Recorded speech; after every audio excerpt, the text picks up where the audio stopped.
સુરત સહિત દક્ષિણ ગુજરાતમાં ફરી એકવાર માવઠાની આગાહી વ્યક્ત કરવામાં આવી।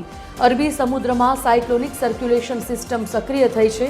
આગામી 24મી મે સુધી સમગ્ર દક્ષિણ ગુજરાતમાં માવઠાની આગાહી કરવામાં આવી છે।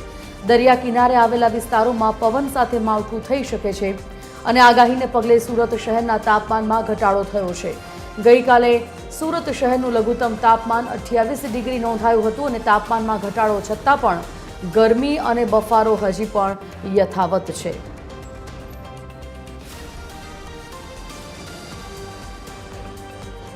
જયેન્દ્ર પાંડે સંવાદદાતા સુરતથી લાઈવ જોડાઈ ગયા છે। જયેન્દ્ર પાસેથી વિગતો મેળવીએ। જયેન્દ્ર, જે પ્રકારે અત્યારે વાતાવરણ ક્યાંક ગરમીનું બફારાનું જોવા મળી રહ્યું છે, એવામાં હવામાન વિભાગે આગાહી કરી છે કે ફરી એકવાર માવઠું કમોસમી વરસાદ થઈ શકે છે।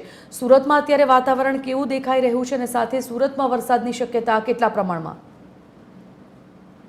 जी संजीवनी, जे प्रकारे हवामान विभाग द्वारा आगाही કરવામાં આવી છે, જે પ્રકારે અરબી સમુદ્રમાં સાયક્લોન વેસ્ટર્ન દિશામાં સર્જાયું છે, તેને કારણે ખાસ કરીને દરિયાઈ જે વિસ્તારો છે ત્યાં વરસાદ પડે તેવી સંભાવના વ્યક્ત કરવામાં આવી છે। ત્યારે સુરત સહિત દક્ષિણ ગુજરાતમાં જે છે 19 થી લઈને 24 મે સુધી સુરત સહિત દક્ષિણ ગુજરાતમાં છૂટાછવાયા અને ગાજવીજ સાથે વરસાદ થશે તેવી આગાહી કરી છે। ત્યારે સુરત શહેરની વાત કરવામાં આવે તો સુરત શહેરમાં ગતરોજ 34 ડિગ્રી તાપમાન નોંધાયું હતું અને મહત્તમ તાપમાન 28 ડિગ્રી જેટલું નોંધાયું હતું। પરંતુ ક્યાંક ને ક્યાંક આ તાપમાન ભલે ઘટાડો છે, પરંતુ બફારો જે છે, બફારાથી સુરતીઓ જે છે તે ખૂબ જ બફાટ અનુભવી રહ્યા છે। ખાસ કરીને વાત કરવામાં આવે ત્યારે ફરી પાછી હવામાન વિભાગ દ્વારા કમોસમી વરસાદની આગાહી કરવામાં આવી છે। ત્યારે ખાસ કરીને ખેડૂતો જ્યારે તેમનો છેલ્લો પાક જ્યારે કાપી રહ્યા છે, ત્યારે આ વરસાદની જે આગાહી છે તે તેમના ચિંતામાં વધારો કર્યો છે। કારણ કે બગાયતી ખેતીની વાત કરવામાં આવે તો બગાયતી ખેતી જે કાપી લેવામાં આવી છે, ત્યારે સુકાયેલી ખેતી જે હોય છે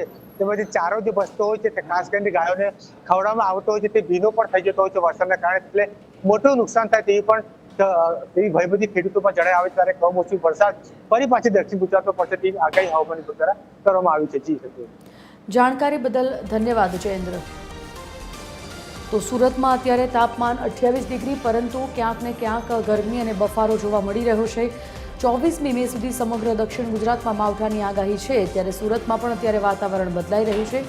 ખાસ તો દરિયા કિનારે આવેલા વિસ્તારોમાં પવન સાથે માવઠું પડવાની શક્યતા હવામાન વિભાગે વ્યક્ત કરી છે। એવામાં આગાહીને પગલે સુરત શહેરના તાપમાનમાં પણ ઘટાડો નોંધાયો છે।